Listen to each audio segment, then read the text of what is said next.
I'm fine.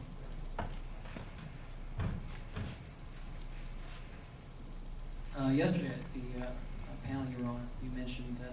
I'm sorry, by the way, you would have heard some of the things I said today again, but not all the people here at the panel. But you mentioned that journalists don't need to be censored because they're willing to censor themselves.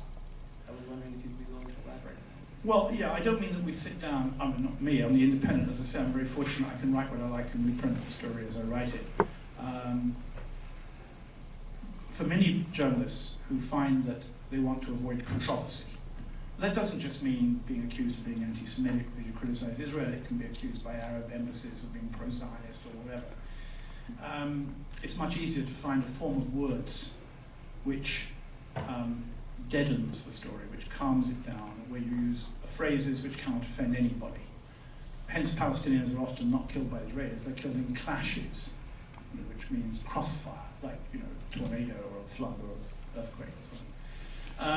And what happens is that if you want a moderately quiet life, you'll employ these words. It's a bit like being in Hong Kong during the Chinese Revolution. You have to read between the lines of American newspapers to understand what's going on. It's a very weird situation. And I think what happens is it becomes a normal way of reporting. It's not that the journalist sits down and says, well, I have to find a way of getting around the word war. They know what to write, and they do. They don't even, it's not even a conscious thing.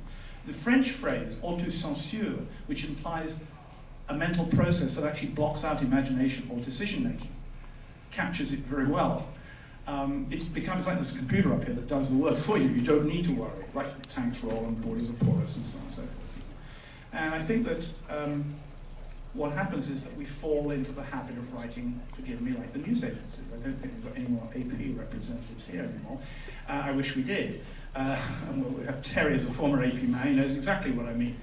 There used to be a guy, an old friend of ours called Farouk Nassai, he's been dead a couple of years now. He was the master of AP, the Lebanese Palestinian was actually, the Lebanese staff in Beirut. And he was very good at writing the intros to Civil War stories. And he used to have a little drawer that he kept, and every time the Civil War broke out again, the drawer would open, and the intro would come up, identical to the previous one, with the day adjusted to whatever. And the employment of dead cliches was used. So I hope Farouk will forgive me, but he always laughed when I pointed out to him. He once had a story that the Palestinians slammed shut the gates of West Beirut on the Christian forces last night. What he meant is they stopped them entering. And AP came back from New York with a query, could they have a historical description of what the gates looked like? I mean, this is what happens when you mix up both the cliches of ordinary journalism along with, of course, not in Farouk's case, but in the case of writing about the Israelis. And I'll tell you the sort of problem, that it's another AP problem. I think Nick Tatro, who was before Terry, had this problem. I remember it happening. AP had a woman photographer, Italian. What was her name, Terry? Do you remember? No, she was an Italian writer. The woman who worked for AP. Okay, fine. Young woman, anyway. She went down to Sidon. And Palestinian women were demonstrating against the Israeli presence. And Sidon was the occupation. And an Israeli soldier, wearing spectacles, clearly identifiable on her photograph, shot dead a Palestinian woman, middle-aged Palestinian, right in front of her. And on the picture, you see the dead Palestinian woman. And you see the soldier with a rifle like this. And AP's photographer said, that's the guy who shot him. There's the picture. Went out in the wild. New York held it because they said, we've got to get the Israeli point of view. Like, AP witnessed the killing, but the Israelis now have an opportunity. Sure, they took it, of course. No, we have no report of any soldier killing a woman. So, of course, it came to the alleged shooting of a woman in the picture caption, but she was clearly dead at the bottom of the picture, So that's what I mean. I'll give you another example of the sort of autocensure again. And I don't believe people sat in London saying, let's cut this, but there was a photograph taken at a hospital in Nahariya. I was there. And what happened is a man brought his dead daughter to the hospital. He was asking for her to be brought back to life. That's what people do. And her body was intact. Her face was a very pretty little girl. She had long hair that hung down over her father's arm. And as he brought her into the hospital, and the photographers were all snapping pictures, this was not in the presence of the Americans. She'd just been killed by the Americans, not the British. You could see that from the bottom of her jeans were poking bones. Her legs had been just snapped off and her feet had been destroyed. So she'd died. And wherever that picture was published in the West, it was cropped to cut off the bones sticking out of the jeans, and the caption was, the father brings his wounded daughter to the hospital in the town of Nahariya after Americans So we brought her back to life.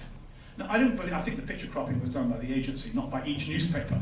Although I noticed some newspapers cut a bit further up the genes, you know. But I don't think the person sat and said, oh, we'll have to pretend she's alive, not dead. I don't think in this case, because there wasn't any blood, there was just bones, I don't think it would have totally shocked the viewer. Somebody simply thought, well, we can't have dead children in our newspaper killed by Americans, so she was brought back to life and the picture was cropped. That's the sort of thing I mean, that's what happens. And the real thing, I think, it comes down to, I think readers, newspaper readers, I think Americans are very smart people. You know you're being conned and lied to, not only just by the Secretary of State and by the Pentagon, you know you're being lied to by the press. And I think the reaction has been, okay, we'll go to the internet. You know, as I say, there's so much garbage and hate on the internet, I don't use the internet. But I can understand why people go to it, especially in this country, because you don't want any more auto-censure. But why it's happening, it has become a normal practice. As much as brushing your teeth in the morning, drinking orange juice at breakfast, driving on the right, and that's part of the ossification of modern journalism. If you read back to American reports by people like Ernie Pyle in World War II, writing for American news agencies, writing for American newspapers, they were pretty literary as well as being pretty graphic. That American major in Ramadi, his way of speaking was quite prevalent in war correspondence in the Second World War. Now, of course, all the people were in the war. One of the problems you have here is actually America, despite what is not at war. Believe me or not, this is not the Second World War. There's no blitzes going on. Even the Bosnian War, which was horrific by any standard, it made me realize for the first time what the war on the Eastern Front must have been like between 41 and 45, the Russians and the Germans.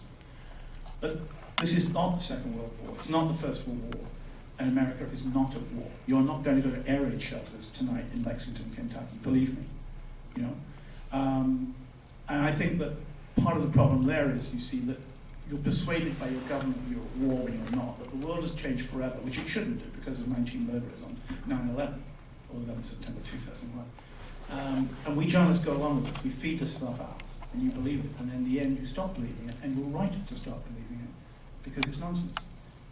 The reality out there is of great injustice and great bloodshed, and we need to know the reasons for it and what's going on with US foreign policy and British policy. I mean, I've never found anyone in the British press, and I certainly can't do it, who can explain Tony Blair. He has a relationship with God, and God never gave him any advice. Like, Tony, this Iraq thing may not be such a good idea. It's extraordinary. But nobody's yet found that this meretricious man, he last appeared on television, he's got an American accent now. That about tells you all. It's normal, right? There you go, folks. Thank you for coming. Thank you. Don't buy my book. Thank you, ladies and gentlemen. Don't forget tomorrow afternoon.